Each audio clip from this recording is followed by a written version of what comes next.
Hello, my favorite listener. It's Tuesday, and you know what that means. It's time for Mikey and the Garden Arch. This is episode 4. Mikey and the Garden Arch is a Rust Belt Studio production. You can find our 2 other shows. One is The Engine of War, the spiritual cousin to Mikey, and that runs on his opposite Tuesdays. The other, Into the Dark of the Woods, is a little bit of a horror, mostly folklore, heavy into northern Michigan show that runs every Friday. All of our shows launch at 1 p.m. Eastern Time. Now, settle in. The show is about to start.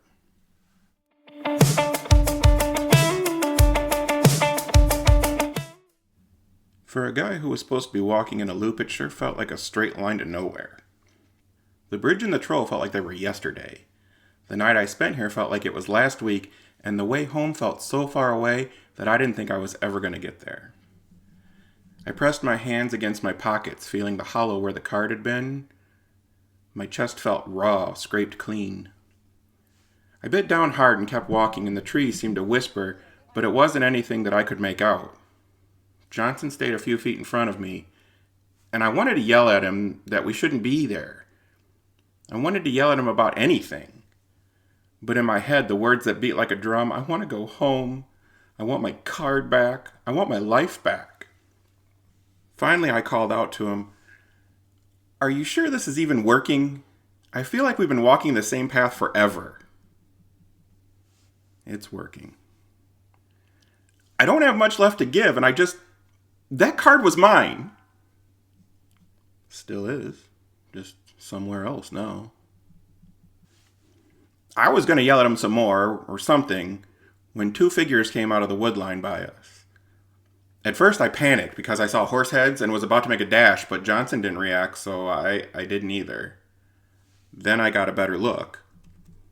They weren't guy, first off. They were women. They had female human-looking bodies, but they were horse-headed like guy. Their horse heads were both a deep brown color, not the gray that the guy had been. Their manes were the only way to tell them apart. One had a bright pink mohawk of a mane. The others hung in blue curly waves like a human's hair would. Johnson didn't smile. He wasn't full-on bristled, and I wondered if he would do that like my dog back home did when she was scared. But he wasn't relaxed or pleased too much to see the 2 of them by the look of it. "Low hitch," he said to the pink mohawk. "Hike." "Hello, Johnson. Who do you have traveling with you?" I tried to make myself small, but when you're apparently the only human in a world full of talking animals, weirdly disproportionate human-shaped munchkins, and trolls, you stand out. And to be in a world with all that just made me want to cry again and go home. "No one of concern." "Really? You're walking around with wonder and you think it's nothing special? Just another day above the underground?" That was Hike talking now.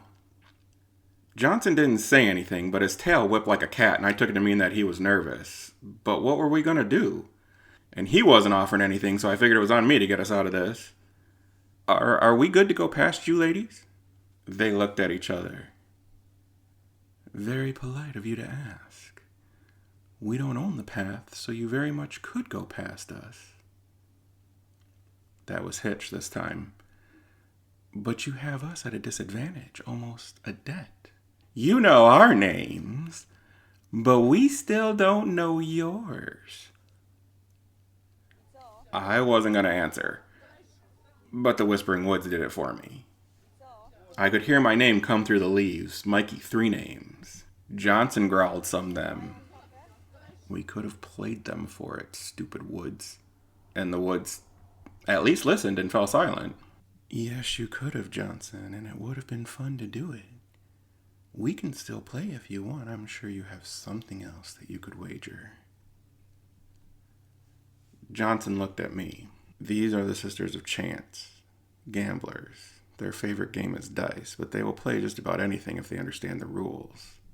They deal in debt and are usually sent by the Flaming Court to collect." "The who?" "Johnson, what kind of a guide are you? Johnson looked at me and laid it all out. The elemental courts ruled the land, and there were 4, one for each element. The 2 main factions were the underground court and the court of the sky, as these were the most all-encompassing.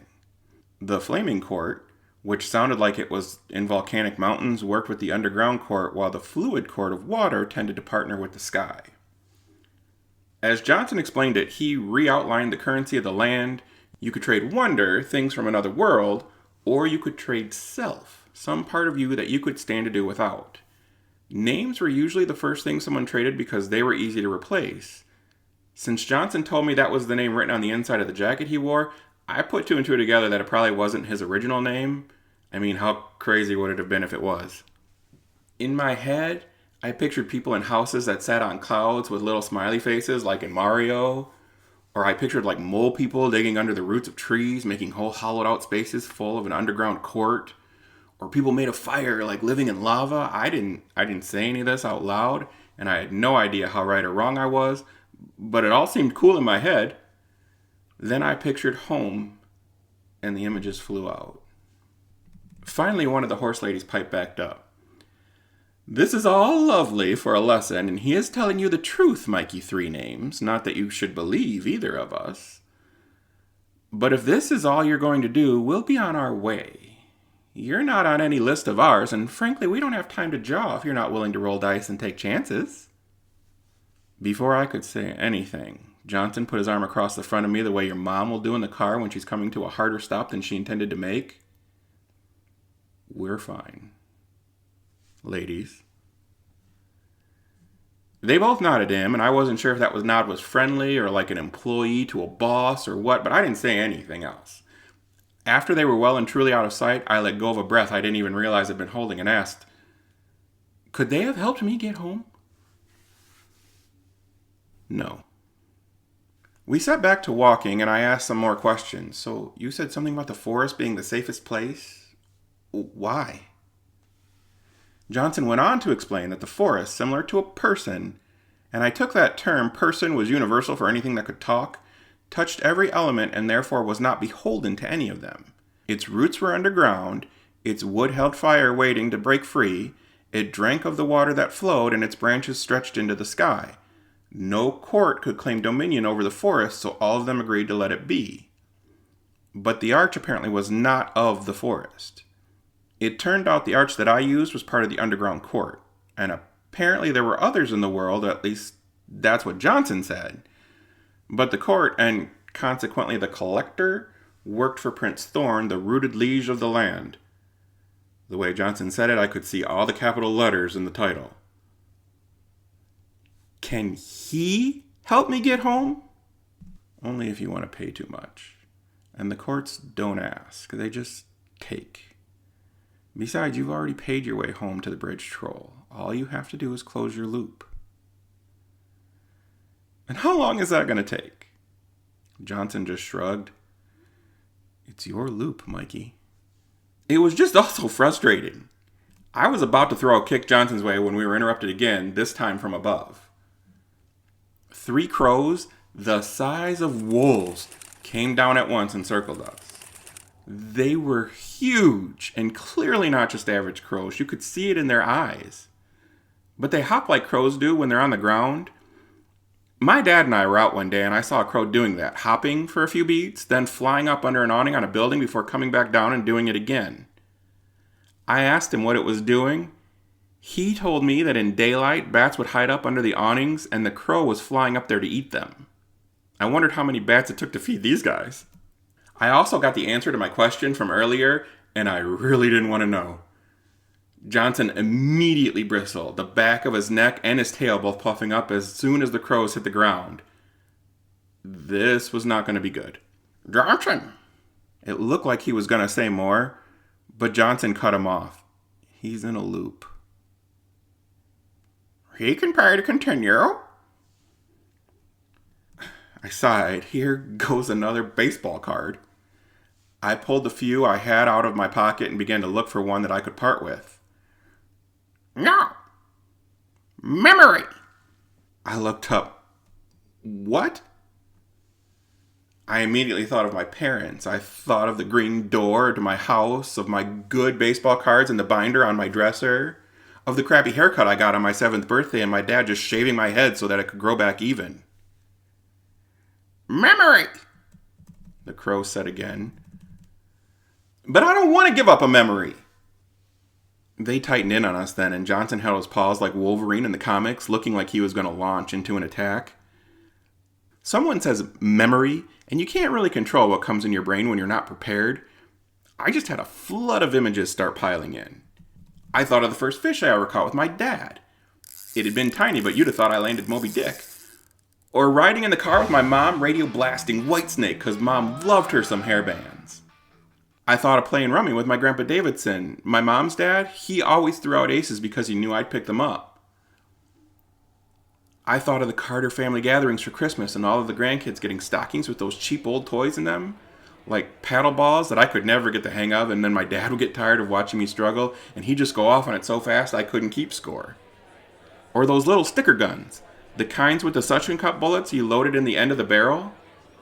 Grandma had these things that were like small beach balls, but when you blew them up, they were Christmas ornaments. She'd hang them on the soffit between the living room and the kitchen, and we'd all take turns shooting at them until my dad and uncles took our guns away, and then they'd take turns shooting at the ornaments. I thought of my friends then. Of Danny, probably had the time of his life on all the rides, and I wasn't there to hear about it. Or Ty telling us about the girl he got to second base with at camp. And then Erin. I mean, she hadn't done anything but be grounded. She could have just as easily been here with me. My mind stayed on her, of how she laughed at us when we did something stupid, and how she could calm Danny down when he was ready to tackle anything or get Tyler's motor mouth to at least settle to a low roar. She'd get me involved when I wasn't really feeling it. Erin was the glue of our group, the girl that held all the boys together. That'll work. We'll take her name. And just like that, the girl in my head was just that. The girl in my head. I could see her. Her smile full of purple metal braces, her big brown eyes, her black hair and curls that went halfway down her back. She and I did this thing. When that Van Morrison song came on, she told me that she had misunderstood the lyrics the first time, and she thought he said, "Hey there, Rodrigo." And now that's how we sing it every time anyway. But who was she? What was her name? Couldn't tell you. It was gone. Hey! I didn't agree to that. I was just thinking about it. Give that back. Deal's a deal, the crow said, and I couldn't tell if the crow smiled because beaks don't really curve, at least not like the cartoon beaks do. But I think he smiled. I feel like it was definitely a smile of triumph. They flew up and I turned to Johnson. They just took that from me. I didn't say anything. They asked for a memory and your mind focused on something that they thought was valuable. If you're told memory, you have to focus on what you're willing to give up. Is this that whole self thing? Because that's not fair. Johnson shrugged again, looking defeated. Come on. You have to get home before you have to give up anything else. We kept walking, and the trees were whispering again. This time my name sounded sad in their leaves. Mikey, 3 names. It sounded like the trees felt sorry for me. I heard the name, and my mind snapped to when I got it. Danny the Nose, Tyler the Shark, and the Dame. That girl. I started to cry again, and I hated it. I was sick of all this crying. I was sick of this stupid place. And now when I went home, what? I would see my friend that I had known since kindergarten and sound like my grandma when I tried to pull her name. Just get me home, Johnson. All right, Mikey. Let's keep going.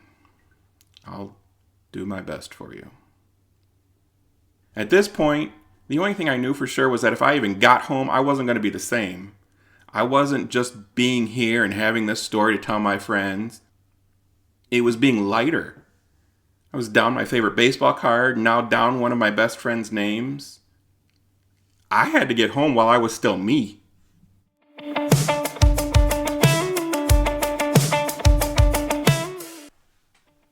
Hello again. This concludes episode 4 of Mikey and the Garden Arch. As always, this is a Rust Belt Studio production. It was written and performed by Bryan Foster.